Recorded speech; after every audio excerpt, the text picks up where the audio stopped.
आनुकूल्यता सिद्ध्यर्थं Shri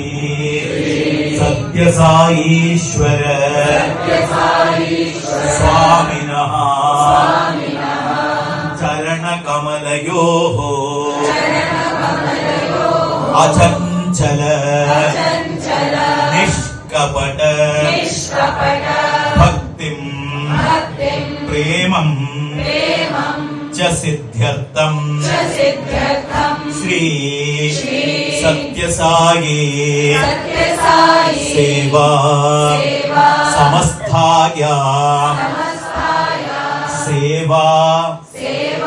Saubhagya सिद्ध्यर्थं